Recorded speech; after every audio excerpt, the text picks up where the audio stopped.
it's Valerie of Valeries and welcome to another video. This video will just be a bit of an update on what I've been reading lately. I haven't been reading much. I feel like this time of year my reading just kind of slows down. I kind of fall behind on my goals, but I'm just kind of sort of complacent at this point. So yeah, here are just the few books that I have finished in the past month and a half, I don't know, and I'll show you what I am currently reading as well. The first book I'm going to talk about today is Carmilla by J. Sheridan Le Fanu. This is just a classic vampire novel. It came out, I think, at least 20 years before Dracula even came out, which I'll talk about later.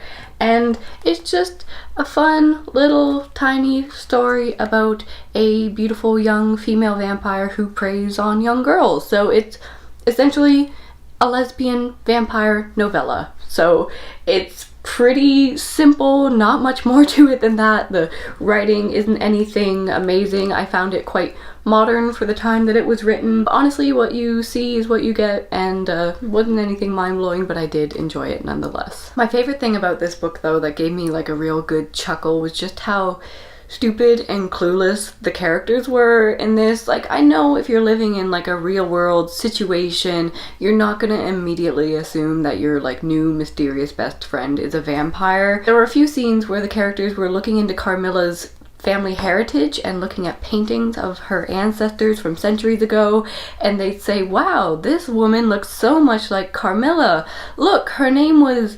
Millarca. Oh, and there's another ancestor named Mircalla. Interesting. And it's like, those names are obviously just an anagram for Carmilla, and then it all, you know, connects at the end, and they're like, wow, it was Carmilla all along. Who knew that these letters were scrambled and could make Carmilla's name? So stupid. I loved it. So next up, I read Kiss of the Spider Woman by Manuel Puig, and this was a very interesting book to read. It is told strictly in dialogue between two characters that are in a jail cell together. One of the characters is a gay man and very likely a trans woman, even though definitely in the 70s there wasn't as much understanding about what it was to be trans, but it was highly implied that this character, although they identified as gay, is a woman or would like to be a woman, but I'm just going to refer to him as him because that's how he's referred to throughout the book. But he is a lover of film and is weaving all these great stories of old films that he's seen to his cellmate, who's just listening in. He's this sort of hardened young man. He's this sort of political rebel, and they just sort of strike up this unlikely friendship, and the stories of the films that are told are so beautiful and fun and mysterious and really sort of break up the monotony that can be, you know, prison life, and it's just really interesting. There were a few things that Manuel Puig did in here that he sort of did like a stream of consciousness type thing that I really wasn't a fan of, and I almost just kind of dropped it for a while because I just wanted to get to the dialogue because it was so interesting.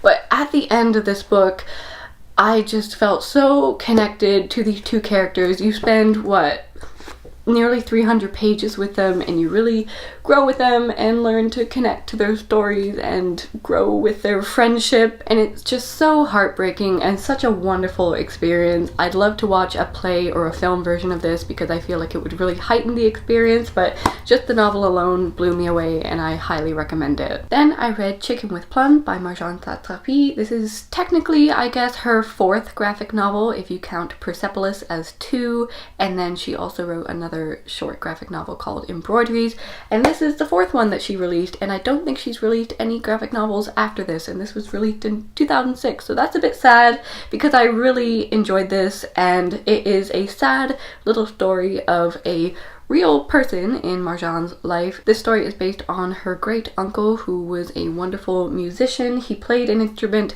very similar to the violin called a tar, and one day his instrument is broken and he tries to fix it, but it is just irreparable, and after that he just decides to die, and he just lays around in bed for a week and just lets death come over him. So it's a story about grief and loss and heartache and music and love, and it's just so short that you should read it, because I thought it was a really great, poignant little tale. And Marjane Satrapi just knows how to write about sadness, but also weaves in a lot of humor into her stories as well, and that's why I love her. She did make this into a live action film as well, which I would love to see because it looks good, and I love Marjane Satrapi, so thanks for making good things. I love you. Then I read Dracula by Bram Stoker. I finally did it. I've owned this copy for like 2 years, and I didn't even read this copy. I listened to it on audiobook. It was the Audible production of Dracula, which had a full cast of characters reading all the different chapters, because this is an epistolary novel. And yeah, Tim Curry played Van Helsing, and Alan Cumming was also a big player in the audiobook, and I enjoyed it. I mean, some parts were really silly and I thought were really funny and just interesting. I don't think I would have enjoyed it as much if I had just read it, but just listening to it on the train and in the car was an enjoyable experience. I listened to a lot of it with my boyfriend when I was in England as well, and we were having a good time. And there are just some parts of it though that I was really rolling my eyes at. I really liked the character of Van Helsing, maybe because Tim Curry was just doing like a silly sort of like Netherlands accent that I kind of enjoyed. I don't think he sounded like he was from the Netherlands at all, but whatever. I enjoyed that, but there were so many condescending lines towards our main female character, Mina Harker, and how she was such a great woman. She had this strong womanly instinct and womanly heart, but the brain of a man. I can't be bothered to find the passage where they said that, but it was mentioned so many times, and it was such a disservice to her character being told, oh, you're so kind, you're so womanly, but you got the brains of a man.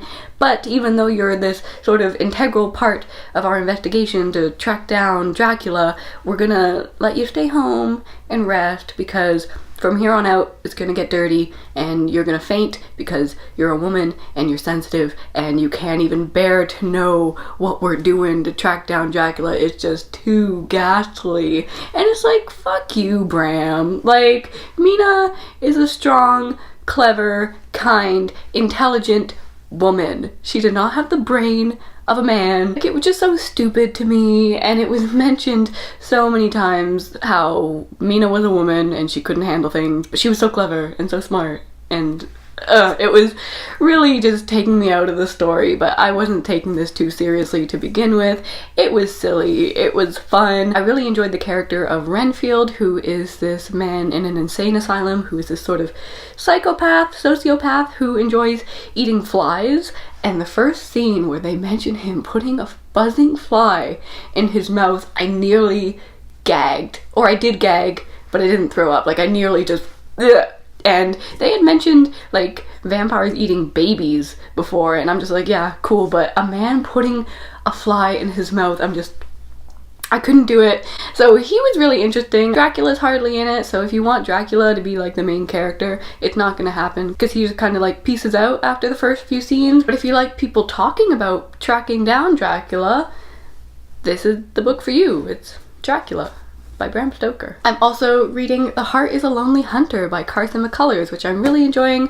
I'm about 40 pages in. This is just a story about a deaf-mute man in a small southern town and how people in the town react to him and interact with him, and it's interesting. I have a feeling it's probably gonna get dark. I'm not sure, but for now it's just a good, simple story, cool cast of characters so far, and I'm liking it. And that's how my reading life is going right now. Let me know if you've read any of those books, especially Kiss of the Spider Woman or Dracula. I'd love to know if you love or hate Dracula. I felt mixed feelings on it, but overall, I'm cool with it. So yes, let me know how you're doing in the comments down below, and I will see you in the next video. Okay, bye!